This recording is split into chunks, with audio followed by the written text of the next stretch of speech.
He's been Premier for just a matter of weeks. Still, P.E.I. Premier Bloyce Thompson is no rookie, having been in government for 9 years.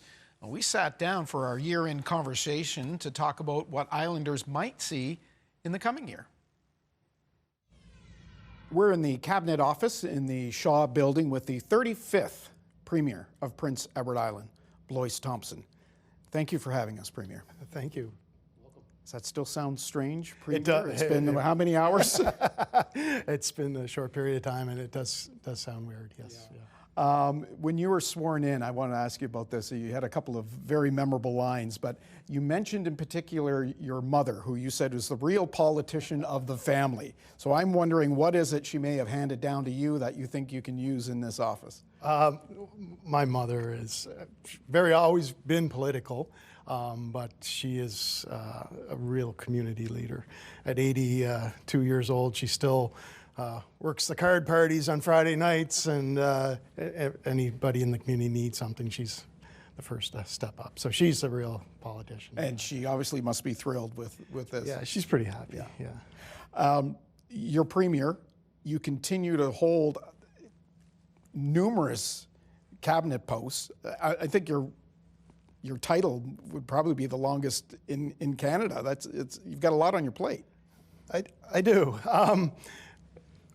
In the discussions when this all took place, I felt it was best if I kept those portfolios, just because it wouldn't be fair for someone to, such a short period of time, try to learn those files when I've had them for 6 years. So I'm quite comfortable with them. And yeah, it is a long title for sure. When you were sworn in, you said your time in office will be short. I'm wondering what a premier can do in a finite amount of time. Your government, of course, has been working towards issues of affordability. There's healthcare issues, energy, and the like. But in the time that you have, what is your priority? I think Islanders just want a steady hand. We want to be able to provide the services that we have been providing, and just a seamless transition here for the next 60 days. And I got a great team around me of experienced cabinet ministers and MLAs that I'm going to lean on a lot here in the short period of time. But it's a real team effort to deliver for Islanders. Steady hand. Yeah, there's been a lot of changes for Islanders who, have seen 3 premiers now in a short time. So that's paramount. That's what they're going to get with me, a steady hand and a seamless transition. Should Islanders expect to be going to the polls in the spring? That will be something for the new leader to decide, but there will definitely be an election before October 2027. I'll say that.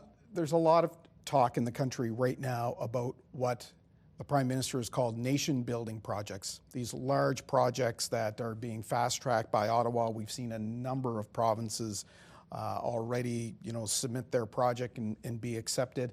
I'm wondering what you could tell us about what the island's wish list might be, and I'm assuming it's probably focusing on energy? It is focused on energy. Premier Lance has had this discussion with Prime Minister Carney about the undersea cables that we desperately need for our energy security here on Prince Edward Island. It's not only a P.E.I. issue, it's a regional issue. People want to, make sure that we have reliable and affordable energy across this area. And undersea cables are going to help secure our economy as well as we grow as an island. Our population is growing, our businesses are growing, and so we need that energy security to make sure that happens. And obviously you need to work in concert with New Brunswick on this? Absolutely, New Brunswick and Nova Scotia. Let me ask you about healthcare. There's not a province in Atlantic Canada that isn't facing issues with healthcare. A lot of money is being spent. Your government is directing a lot of money in the next 5 years for things like a new mental health campus at the Hillsborough Hospital, new hospital buildings.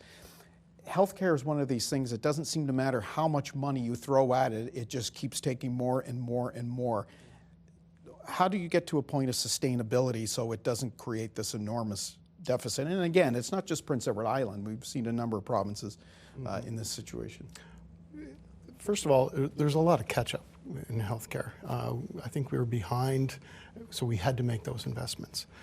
We're making the investments in our medical school, which is we're taking our own destiny into our own hands, right? We're graduating Islanders.